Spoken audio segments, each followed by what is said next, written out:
Hello बच्चों, जैसा कि पहले भी मैंने आपसे इस बात को मेंशन किया था कि अभी बहुत ही जल्दी आपको एक नया वीडियो मिल जाएगा और जो भी नए एग्ज़ाम्स आपके आते जाएंगे उससे रिलेटेड जो भी इम्पोर्टेंट क्वेश्चंस होंगे उसको हम आपको डिस्कस करते हुए वो सारे क्वेश्चंस आपको, क्योंकि टेट का एग्ज़ाम आने वाला है, इसमें कोई संदेह की बात नहीं कि आप सब अपना घर में प्रिपरेशन कर रहे होंगे, तैयारी कर रहे होंगे। तो उसी क्रम में आपको क्या करना है कि एक वीडियो हम आज अपलोड किए दे रहे हैं और एक अपलोड कर देंगे करंट जीएस को लेकर, क्योंकि पेट के एग्जाम में करंट जीएस का एक बहुत बड़ा रोल होने वाला है।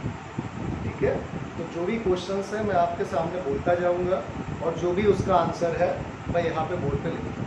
ठीक है, तो आपको हमारे साथ इतनी मेहनत करनी है। ठीक है भाई, चलिए।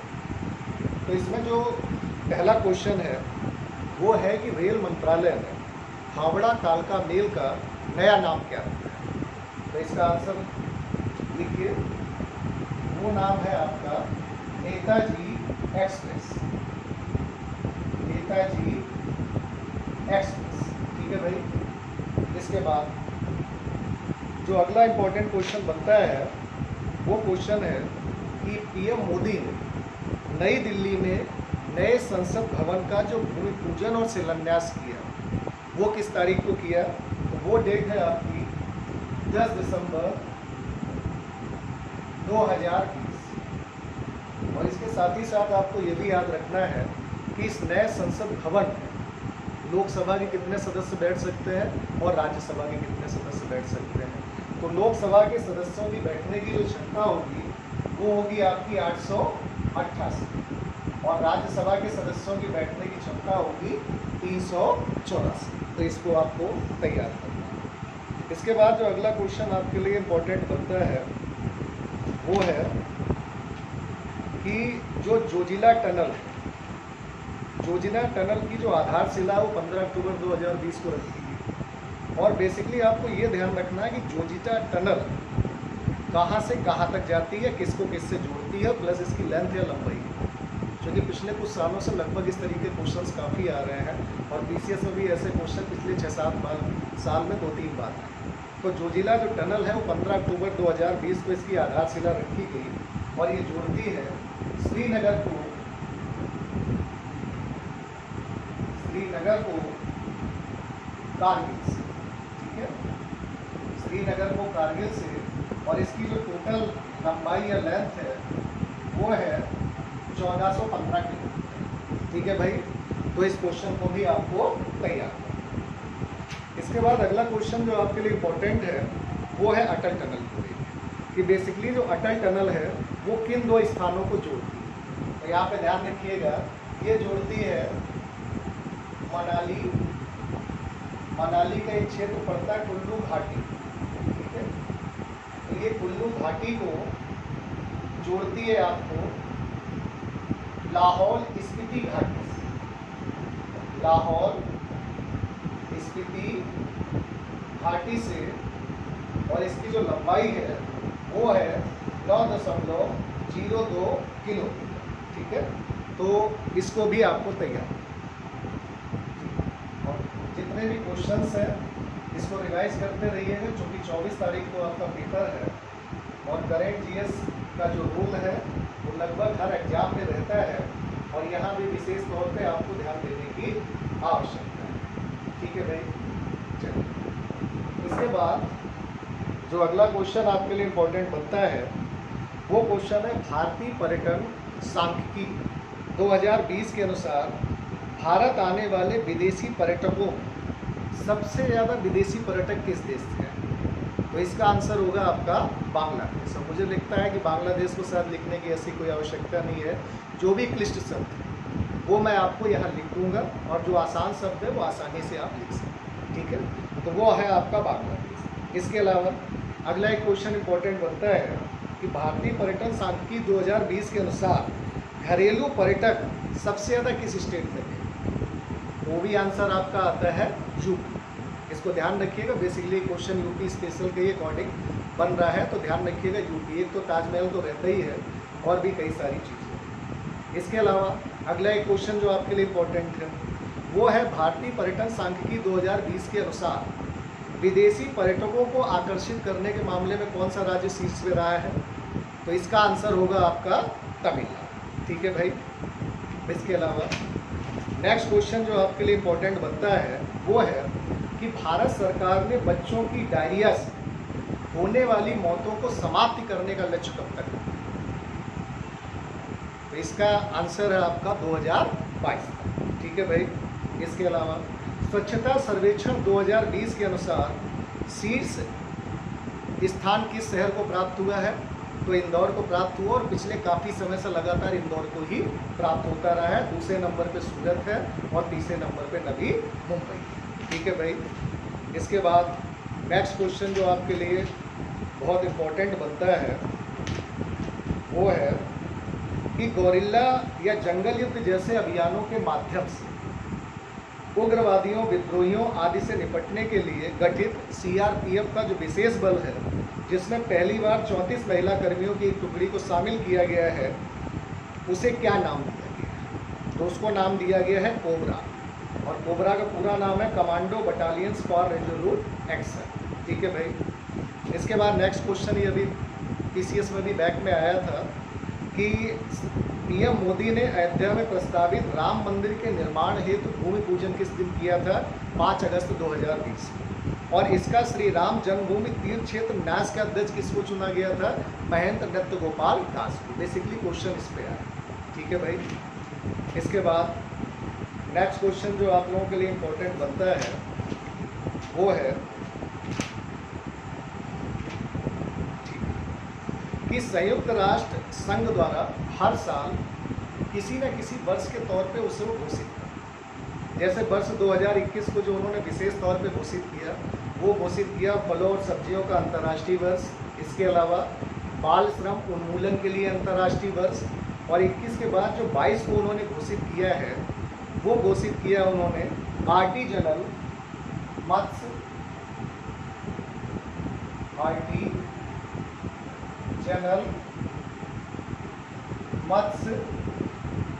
और एक्वाकल्चर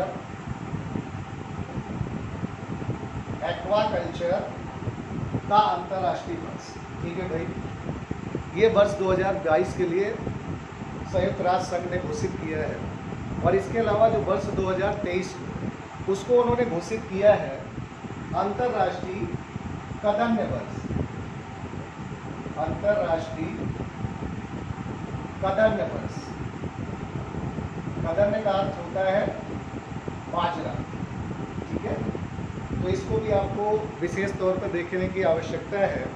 और 2024 का भी उन्होंने डिक्लेरेशन किया है, और 2024 को उन्होंने नाम दिया है ऊंटों का अंतर्राष्ट्रीय वर्ष। ऊंटों का अंतर्राष्ट्रीय वर्ष। ठीक है। ऊंटों का अंतर्राष्ट्रीय वर्ष। तो इसको आपको ध्यान देने की आवश्यकता है। इसके बाद जो नेक्स्ट क्वेश्चन आपके लिए इम्पोर्टेंट बनता है वो है कि वर्ष 2016 से 20 की अवधि में विश्व का शीर्ष आयातक देश कौन सा? जिसने सबसे ज़्यादा शस्त्रों का आयात किया वो है आपका सऊदी अरब। ठीक है भाई। और दूसरे स्थान पे कोई देश है वो है आपका भारत। इसके बाद भारत जो शस्त्रों का निर्यात करता है, उस निर्यात में सबसे ज़्यादा खरीदारी अगर किसी देश ने की है तो किसने की है? ये भी क्वेश्चन बनता है। वो देश है आपका म्यांमार। ठीक है भाई। इसके बाद नेक्स्ट क्वेश्चन ये भी पीसीएस में ही बैक में आया था कि अरब जगत में निर्मित होने वाला पहला नाभिकीय ऊर्जा संयंत्र कौन सा? तो ये ऊर्जा संयंत्र है आपका बराकाह ऊर्जा संयंत्र है। और ये है आपका आबू धाबी में और स्थित है आपका यूएई। तो इसको भी देख लीजिए, क्योंकि कभी कभार क्या होता है जब किसी अच्छे एग्जाम में कोई क्वेश्चन आता है तो फिर वो अन्य कंपटीशन में आने के उसके चांसेस बढ़ते हैं। ठीक है भाई। इसके बाद नेक्स्ट क्वेश्चन जो आप लोगों के लिए इम्पोर्टेंट बनता है वो है कि नाटो का 30वां सदस्य देश कौन सा बना है? नाटो का 30वां सदस्य देश कौन सा बना है? तो ये आंसर आपका आएगा उत्तरी मैसेडोनिया। उत्तरी मैसेडोनिया ये आपका नाटो का 30वां सदस्य देश बना। ठीक है भाई। इसके बाद फिर एक और इम्पोर्टेंट क्वेश्चन आपके लिए बनता है कि 47वें G7 का शिखर सम्मेलन 11 से 13 जून 2021 को कहाँ पे आयोजित किया? ठीक है, तो इसका आंसर आपका कार्बिस पे जगह पड़ती है, कार्बिस पे, और ये है कार्नवाल, और पोस्टर में लिख लीजिए यूके अर्थात यूनाइटेड किंगडम। ठीक है भाई। इसके बाद नेक्स्ट क्वेश्चन जो आप लोगों के लिए इम्पोर्टेंट बनता है वो है कि 12वें ब्रिक्स शिखर सम्मेलन की मेजबानी किसने की? रशिया ने की। और 13वें ब्रिक्स शिखर सम्मेलन की मेजबानी कौन करेगा? तो वो इस बार भारत करेगा 2021।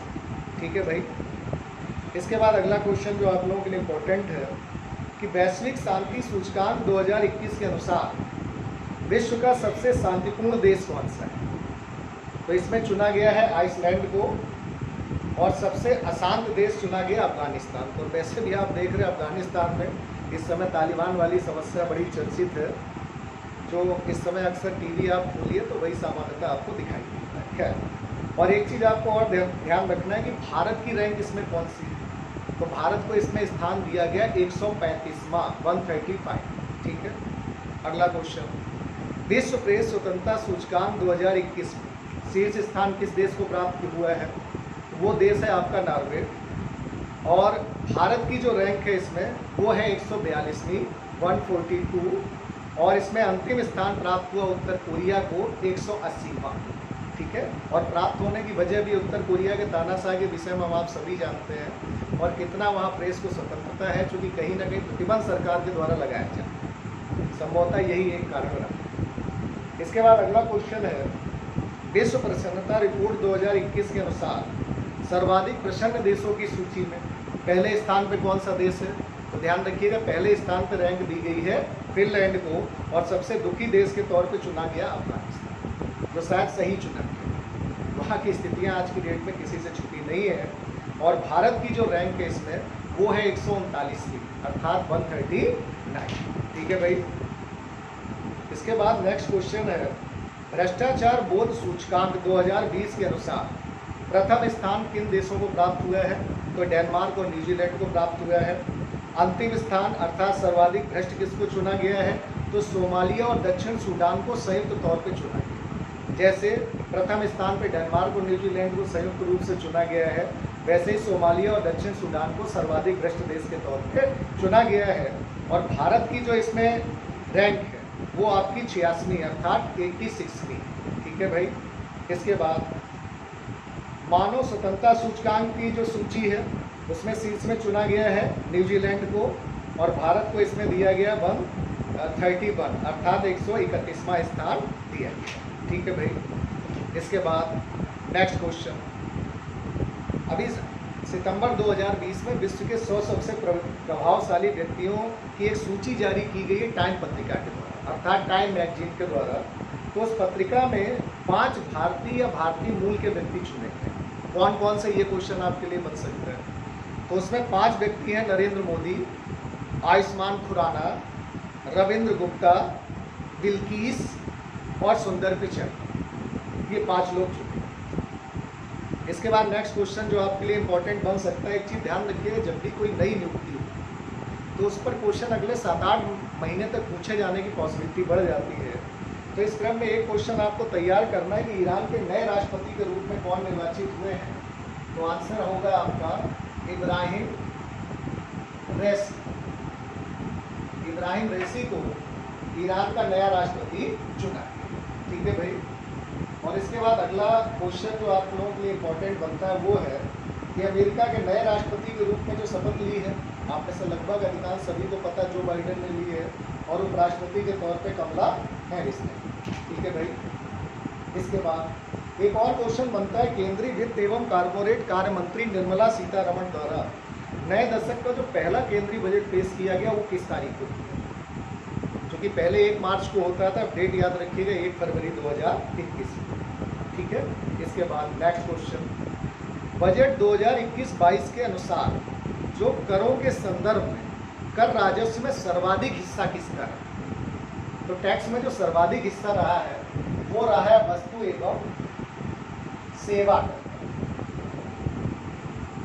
वस्तु एवं सेवा कर का। ठीक है भाई, तो इसको भी आपको तैयार करना है। बाकी इसको मैं दीवार देता हूँ।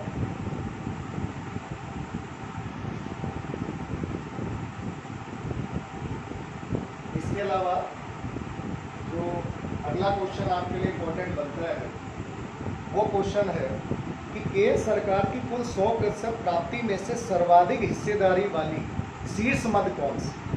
तो वो है आपकी जीएसटी। और जीएसटी का जो परसेंटेज रहा है वो है आपका 15%। ठीक है भाई। इसके बाद नेक्स्ट क्वेश्चन जो आपके लिए इम्पोर्टेंट बनता है, WHO द्वारा कोविड-19 को सर्वव्यापी महामारी घोषित किया गया है, वो किया गया है 11 मार्च 2020। ठीक है भाई। इसके बाद अगला क्वेश्चन, अप्रैल-नवंबर 2020 की अवधि में भारत के लिए शीर्ष निर्यात, मतलब भारत से जो निर्यात हुआ है उसमें क्रम के अनुसार, अवरोही क्रम के अनुसार सबसे ज़्यादा निर्यात किसको किया गया है? तो ध्यान रखिए वो किया गया है USA को, उसके बाद चीन को और उसके बाद UAE। सर्वाधिक निर्यात किया गया, अर्थात पहले नंबर पे अमेरिका, दूसरे पे चीन और तीसरे पे है आपका संयुक्त अरब अमीरात। ठीक है। उसी स्थिति में जो भारत से इसी अवधि में जो शीर्ष आयात हुआ है वो आयात सबसे ज़्यादा आपका हुआ है चीन से पहले नंबर पे, उसके बाद हुआ है USA और USA के बाद हुआ है आपका UAE। यहाँ से भारत ने सबसे ज़्यादा क्या किया है? तो आयात किया है। इसके बाद नेक्स्ट क्वेश्चन आपके लिए इम्पोर्टेंट बनता है कि 15वें वित्त आयोग के अध्यक्ष कौन है? यज्ञ सिंह है। अगला, 15वें वित्त आयोग द्वारा प्रस्तुत रिपोर्टों में राज्यों और संघ के मध्य संतुलन को दर्शाने हेतु तो मुख्य पृष्ठ पर उपयोग किसका किया गया? तो ध्यान रखिएगा वो किया गया है तराजू। ठीक है भाई।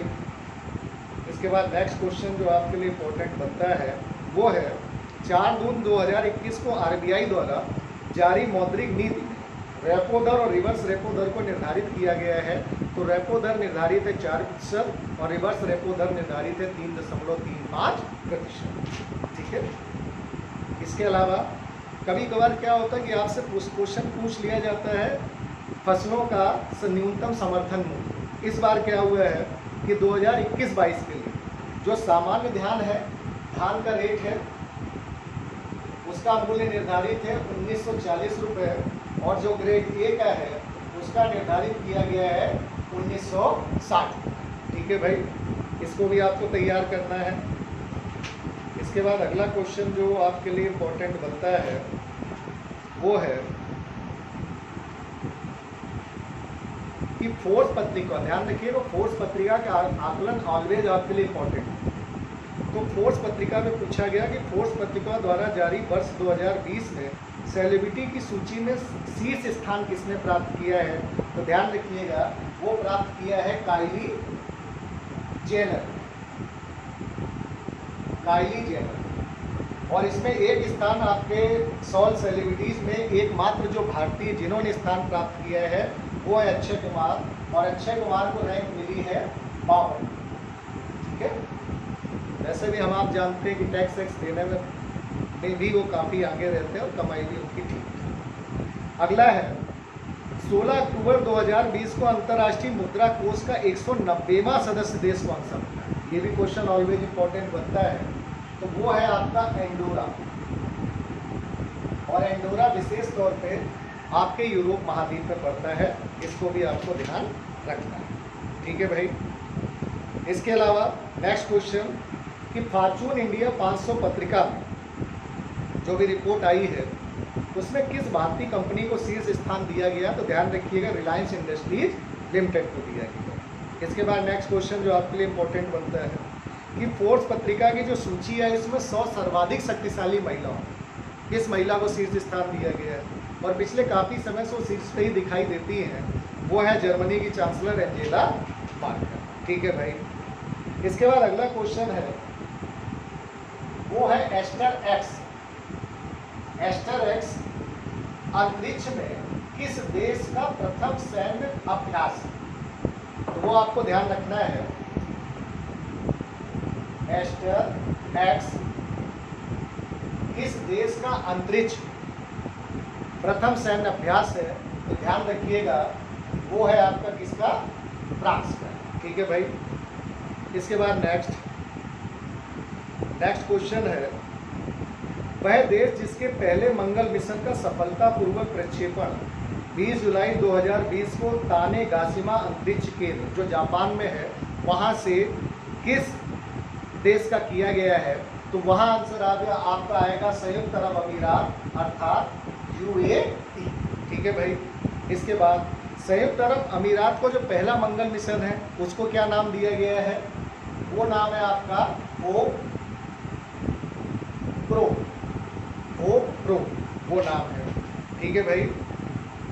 इसके बाद अगला क्वेश्चन जो आपके लिए इंपॉर्टेंट बनता है वो है कि 5G सेवा का प्रदर्शन करने वाला देश का पहला दूरसंचार सेवा प्रदाता कंपनी कौन बनी? वो बनी आपकी भारतीय एयरटेल बनी है, और जो इन्होंने सफलतापूर्वक प्रदर्शन भी किया है वो किया है हैदराबाद। इसको भी आपको ध्यान रखना है। और देखिए, भारतीय विज्ञान कांग्रेस का आयोजन किस वर्ष कहाँ होता है? इस पर भी क्वेश्चन पूछे जाने की पॉसिबिलिटी ऑलवेज अधिक। TCS में तो न जाने कितनी बार उस पर रिपीट करते हुए क्वेश्चन आए। तो अगला एक क्वेश्चन आपको ध्यान रखना है कि 3 से 7 जनवरी 2022 के मध्य 108वीं भारतीय विज्ञान कांग्रेस का आयोजन कहाँ प्रस्तावित? तो इसको ध्यान रखिएगा, ये प्रस्तावित है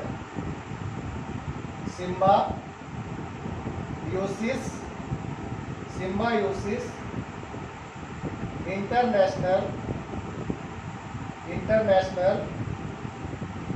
यूनिवर्सिटी, और ये पड़ेगी आपकी पुणे। ठीक है भाई। तो इस क्वेश्चन पर भी विशेष ध्यान देने की आपको आवश्यकता है।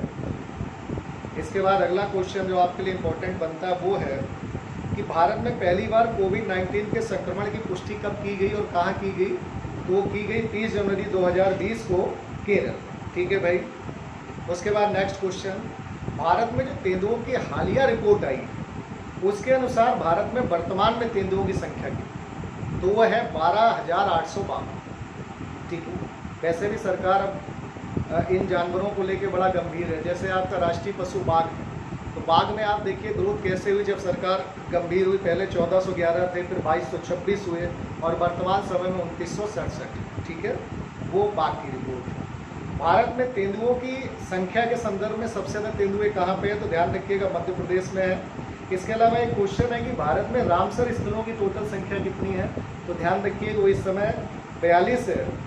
और उत्तर प्रदेश में जो नए स्थल जो रामसर स्थल के रूप में सूचित है वो कहाँ, ये आपको ध्यान रखने की आवश्यकता है, क्योंकि ये यूपी स्पेशल के लिए भी इम्पोर्टेंट रहते हैं। जैसे नवाबगंज पक्षी अभयारण्य कहाँ है? तो आपके उन्नाव में है।